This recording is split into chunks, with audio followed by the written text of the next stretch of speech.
Everyone, Radhe Radhe সবাইকে। হরে কৃষ্ণ, জয় শ্রীকৃষ্ণ। আশা করছি তোমরা সবাই খুব ভালো আছো। আমি খুব ভালো আছি। চলে এলাম ছোটখাটো মিষ্টি ভিডিও নিয়ে। তোমরা দেখছো এখন চিরশ্রী কপুর ইউটিউব চ্যানেল। তো এখন বেজে গেছে 9:30, আর আমার কিন্তু সকালবেলায় জগিং করে চলে এসেছি। জগিং করে শুধু ল্যাস খাচ্ছিলাম। আজকে ইয়োগা করতে একটু ভালো লাগেনি। ইয়োগা প্র্যাকটিস আমি বিশ্বাস করো আজকে করিনি। তো ছোলা গুড় খেয়ে আমি কিন্তু স্নান টান করে নিয়েছি। এটা কাঁচা নাইটি পরেছি। এত ঠান্ডা লাগছিল যে ঠান্ডাতে চান করেছি বলে, তাই জন্য এটাকে নিয়ে হাউস কোটটা পরে নিয়েছি, কেননা বহুত ঠান্ডা লাগছিল। তারপরেই আমি ওপরে ঠাকুর ঘরটা পুজো দিয়ে এলাম ওই ঠাকুর ঘরে। এবার আমি এসে দেখি ঈশান কিন্তু অনেক কটা কাজ করে গেছে। ফুল তুলসী পাতা ধুয়ে তুলে ধুয়ে রাখা, গাছ বাইরে গেছে জল দেওয়া, জল ভরা সব করে রেখেছে। আর বাসনগুলো মেজে দিয়েছিলাম, সেগুলো নিচে নিয়ে এসেছে। ঠিক আছে, তো চলো এবার আজকে গোপালকে কি করে পুজো দেবো সেটাই শেয়ার করবো তোমাদের সাথে। আর অনেক দিন ধরে হয়েছে যে তোমাদের সাথে আমি কিন্তু গোপালের কোনো ভিডিও শেয়ার করছি না, যে গোপালকে কি করে পুজো দিচ্ছি। এখন তো অনেক গোপাল, সবাইকে তো চান করতে পারছি না, যে কিভাবে পুজো দিচ্ছি, কি খেতে দিচ্ছি, সেই সবই আজকে এই ভিডিওতে শেয়ার করবো।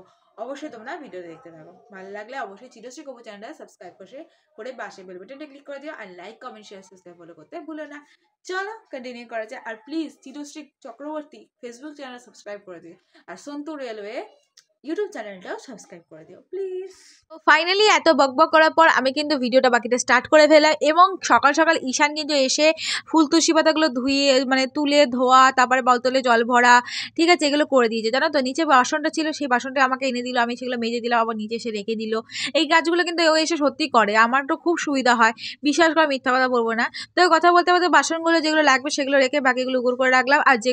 আর বাকিগুলো সেগুলো ধুয়ে জলে জল দিয়ে ভালো করে ধুয়ে আমি সেই জলগুলোকে দিয়ে মগের মধ্যে দিয়ে দিলাম। তুই গোপুর সন্ধ্যে কিন্তু উঠিয়ে দিলাম ঝুনঝুনি বাজিয়ে। আর একটাই মধ্যে হরে কৃষ্ণ কৃষ্ণ কৃষ্ণ হরে হরে, হরে রাম রাম রাম হরে হরে, এই মন্ত্র জপ করতে করতে গোপুর সন্ধ্যে কিন্তু আমি ঝুনঝুনি বাজিয়ে উঠিয়ে দিলাম। তারপর দেখলেই তো মশারি আর গায়ে চাদর ফাদর তুলে আমি কিন্তু বাস্কেটে ভরে রাখলাম। তো ওদের জামাকাপড় বার করাই ছিল, তো কয়েকটা জামাকাপড় বার করার দরকার ছিল, সেগুলো বার করে নিলাম। এইদিকে ওদেরকে খাবার জোগাড় করে দিচ্ছি। তো ওদিকে তো স্বাধীনের জল আর এখনের জল, আর এখন তো বিস্কুট দিলাম, সব কিছু দিয়ে খাবার সারাদিনের জল তৈরি করা হয়ে গেল। ধূপকাঠিটা বার করে দিলাম। আর আমি নিজে শুদ্ধ হয়ে নিলাম, গঙ্গা জল নিয়ে 3বার মুখে দিয়ে হরে কৃষ্ণ করে করে নারায়ণ করতে করতে আমি নিজেকে শুদ্ধি করে নিলাম। তারপরে দেখতে পাচ্ছি ওদেরকে ঘুম থেকে উঠিয়ে দিচ্ছে। এই যা প্রথমে এটা হচ্ছে মামির গোপুসোনা। তো মামির গোপুসোনার আগে তার পায়ের নুপুরটা খুলে গেল সঙ্গে সঙ্গে, আগে এটা তাকে উপরে উঠিয়ে দিলাম। তো গোপুসোনা আমার ছোটো গোপুসোনা, ছোটো রাধারানীকে আমি এখন ঘি মধু মাখিয়ে চান করবো, বাকিগুলোকে কিন্তু জামা কাপড় চেঞ্জ করে দেবো। তো বাকি ওই দেখো ছোটো গপু ছোটো রাধারানীকে কিন্তু আমি গামলে বসিয়ে দিচ্ছি। আর এইদিকে কিন্তু বড় গপুকে আমি কিন্তু উঠিয়ে জামা কাপড় ছাড়িয়ে দেবো। তো চলো, এই যে আমার ছোনা ছেলে। তো ছোনা ছেলেকে আমি লক্ষ্মী পুজোর দিন ওদের এনেছিলাম। বিশ্বাস করো অনেক দিন হয়ে গেছে, ওর বয়স মিনিমাম 1 বছর থেকে না তো হয়নি। যাই হোক, কিছু করার নেই। এখন জামা কাপড় নিয়ে চলে এসেছি, জায়গাটা পরিষ্কার করে নিলাম, কারণ এখন রেডি করাতে হবে। এত কিছু থাকলে না ওদের রেডি করানো যায় না। প্রথমে রাধারানীকে জামা পরালাম, তারপর বড় গোপুসোনাকে জামা পরিয়ে দিচ্ছি। তো আমার সত্যি কথা বলতে আমার পুজো আচ্ছা করতে সব থেকে বেশি ভালো লাগে। তুমি যদি বলো আমার জীবনে কী কী ভালো লাগে, আমার পুজো আচ্ছা করতে ভালো লাগে, ঘর দোর পরিষ্কার করতে ভালো লাগে। তারপর তো আছেই অন্য কাজ আমার, সেগুলো ভালো লাগে। মেকআপ টেকআপ করতে ভালো লাগে, নাচ করতে ভালো লাগে। আমার যেগুলো করতে ভালো লাগে আমি সেগুলো কিন্তু অবশ্যই করি। তো দেখতে পাচ্ছি বড় গোপুসোনা, বড় রাধারানী সবাইকে চান করে রেডি করে দিলাম। আর এই যে মামি গোপুসোনাকে আমি 2টো জামা দিয়ে পাঠিয়েছিল, মিনিমাম 2-3 সপ্তাহ 4 সপ্তাহ হয়ে গেছে। আমার 1 মাস হতে চলো যে মামি গোপুসোনা আমার কাছে আছে। আমার যত জামা কাপড় আছে সেই রকম ম্যাচিং করে ওদেরকে জামা কাপড়টা পরিয়ে দিই, যেটুকু হয় টেনে টুনে। যাই হোক, ওদের দেখো জামা কাপড় পরানো, গয়নাগাটি পরানো হয়ে গেছে। এবার চলো ওদের বিছানাটাকে ঝেড়ে পুছে গুছিয়ে দিই। বিছানাটা যে এত নোংরা হয়েছিল যে কি বলবো তোমাদেরকে, যার জন্য একটু বিছানাটা ভালো করে ঝেড়ে বালিশ দিয়ে ভালো করে গুছিয়ে নিচ্ছিলাম। তো ক্যামেরাটা যে গাঢ় হয়ে গেছিলো, আমি প্রথমে বুঝতে পারিনি যে ক্যামেরাটা গাঢ় হয়ে গেছিলো। কিছু করার নেই, এখন তো সেই ভিডিওটা রিটার্ন করতে পারবো না, যে কেটে আবার করবো সেটাও হবে না। তো ওই কারণে আমি এই ভিডিওটাকেই কন্টিনিউ করলাম। তো বিছানাটা গোছানো হয়ে গেল। আর এই জামা কাপড়গুলো দেখতে পারলে সেগুলো গুছিয়ে একটা খাটে রাখলাম, সেগুলো কিন্তু আমাকে ধুতে হবে, কারণ এগুলো বাসি জামা কাপড়। তো ওদেরকে রেডি করে নিয়ে এসে দেখো আমি কিন্তু ছোটো গপু ছোটো রাধারানীকে আমি কিন্তু ঘি মধু মাখিয়ে দিচ্ছি। তো তোমরা একটা ভিডিওতে গোপুসোনাতে পুজো দেওয়া ভিডিওটাতে মিনিমাম অনেক ভিউজ হয়েছে, 53,000 ভিউজ হয়েছে, প্লাস অত লাইক কমেন্ট। তো তোমরা বলেছিলে আমার খাট কোথা থেকে কেনা। তো খাট আমি নিয়েছিলাম আমাদের মানে আমাদের রথতলায় একটা দোকান আছে আকাশ ফার্নিচার বলে, ওখান থেকে আমার দুটো বড় স্টিলের খাটটা নেওয়া হয়েছে। আর যদি বলে মশারি যে কোনো তোমরা গোপুর জামা কাপড়ে দর্শকর্মা দোকানে তোমরা পেয়ে যাবে।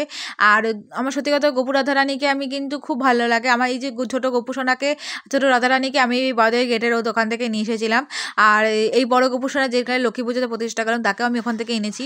আর মায়ের গোপু সোনা রাধারানীকে আমি কিন্তু নবদ্বীপ থেকে নিয়ে এসেছিলাম। তো যাই হোক, এখানে দেখতে পাচ্ছি আমার দুই ছোটো গোপু সোনা ছোটো রাধারানীকে আমি ঘি মধু মাখিয়ে স্নান করিয়ে আমাদের কিন্তু রেডি করে দিচ্ছি। তো তোমরা যদি বলো যে আমার সত্যি কথা বলতে সবার থেকে বড় কিন্তু আমার ছোটো গোপু সোনাই। 2 বছর বয়স হয়ে গেলে তোমরা দেখলেই 29 অক্টোবর ওদের জন্মদিন সেলিব্রেট করলাম। তো যেটুকু পেরেছি সেটুকুই। আর এদিকে ঈশান কিন্তু স্কুল যাবে বলে চান টান করে খেয়ে দিয়ে চলে এসেছে। তো যাই হোক, এদিকে দেখতে পাচ্ছ বাসির জামা কাপড়গুলো ধুয়ে নিচ্ছি। তো চলো এগুলো গুছিয়ে নাও, জল সঙ্গে জল ভরে তেমন তুলসী পাতা দিয়ে রেখে দিয়ে এলাম। তো জামা কাপড়গুলো দেখতে পাচ্ছি জল দিয়ে ভালো করে কষলে ধুয়ে নিচ্ছি। নিয়ে আমি বাইরে মেলি না, কারণ হচ্ছে জানলায় মেলে উড়ে পড়ে যায়, বাইরে মেলে নিচে পড়ে যায়, যেখানে মানুষ হাঁটাচলা করে, তাই জন্য আমি ভাবি এখানেই মেলি। তো মানে এই খাটে কার্নিসে প্যানগুলো মেলে দিই আর বাকিগুলো এখানে রাখি। চলো জলটা ফেলে দিয়ে গুছিয়ে গাছিয়ে এখানে রাখলাম। তো চলো দেখো বাসনগুলো এখানে গুছিয়ে রেখে দিয়েছি। এবার চলো চন্দনটা বেটে নেওয়া যাক। পুজো শেষের দিকে হয়েই এসেছে, দেখতেই পাচ্ছ ফাইনালি। তো আমার সত্যি কথা বলতে পুজো দিতে খুবই ভালো লাগে। এদিকে মামা ঘুমাচ্ছে আর এদিকে ঈশানও কিন্তু এসে গেছে। ঈশানও স্কুল যাবে, আমার পুজো হয়ে গেলে ওর ঈশানও স্কুল চলে যাবে। তো পুজো টুজো হলে স্কিন কেয়ার করে খাওয়া হলেই আমার সব কাজ কমপ্লিট। তো দেখতে পাচ্ছ চন্দন বেটে নিয়েছি। তারপর তুলসী পাতাগুলো সব ছুঁয়ে সবার পায়ে দিয়ে দিচ্ছিলাম, চরণে অর্পণ করে দিচ্ছিলাম। এই যে গোপু সোনা রাধারানীদের মানে দুই গোপু সোনা, সব গোপু সোনাকে 2 পায়ে করে তুলসী পাতা, রাধারানীদের হাতে তুলসী পাতা, গীতাতে তুলসী পাতা, তারপর ফুল ওদের দিয়ে দিলাম চরণে।